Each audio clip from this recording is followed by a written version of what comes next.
তো hello guys, আমরা এখন বেরিয়ে পড়েছি। এখন বাজে হচ্ছে রাত্রি 10টা, আর আমরা এখন সব বন্ধুরা মিলে বেরিয়ে পড়েছি হচ্ছে মায়াপুর যাওয়ার উদ্দেশ্যে। এখন ট্রেন আসবে 3 নম্বর প্ল্যাটফর্মে, তো এখানেই ধরবো। দেন আমরা যাবো মায়াপুর। সবটা দেখাচ্ছি কী হবে, যেতে যেতে কী না হচ্ছে। আমরা আছি হচ্ছে সব বন্ধুরা, দেখতেই পাচ্ছ।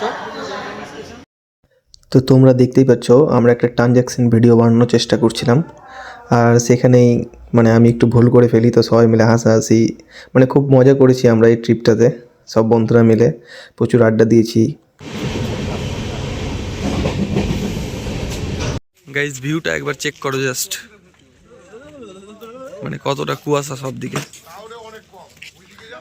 বাজে হচ্ছে প্রায় 4:20।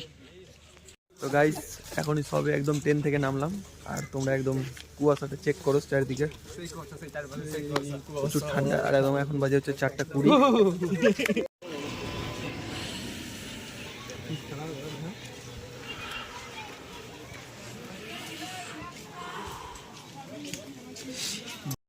তো তারপরেই আমরা স্টেশনের বাইরে চা বিস্কুট খেয়ে দেখতেই পাচ্ছ যে টোটো করে যাচ্ছি এখন ফেরিঘাট।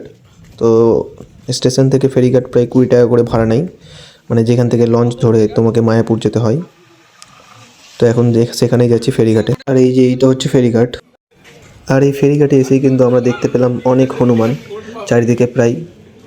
যেহেতু আমাদের লঞ্চ এখনও স্টার্ট হয়নি, যেহেতু কুয়াশা প্রচুর, লঞ্চ শুরু হচ্ছিল না, তার জন্য আমরা এদেরকে দেখেই তখন টাইম পাস করছিলাম। তো চলো এদের একটা কিছু ক্লিপ দেখাচ্ছি তোমাদেরকে, তোমাদেরও খুব ভালো লাগবে।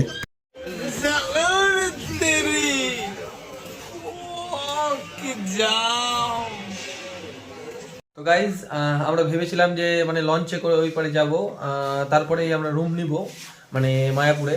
কিন্তু যেহেতু প্রচুর কুয়াশা, তার জন্য লঞ্চ জানি না কখন ছাড়বে, 10টা-11 বেজে যাবে এখানকার যারা বাসিন্দা তারা বললো। তো তাই জন্য আমরা এই পারে রুম নিয়ে নিলাম, আর তারপরে ওই পার যাব কিছুক্ষণ পর যখন লঞ্চ খুলবে। তারপরে মন্দিরে যাব, সব কিছু দেখাবো তোমাদেরকে। তো এখন আমরা এইখানে আছি, এই রুমটা।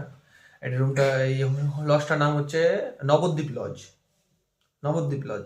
তো আমরা নবদ্বীপ লজে স্টে করছি আজকে।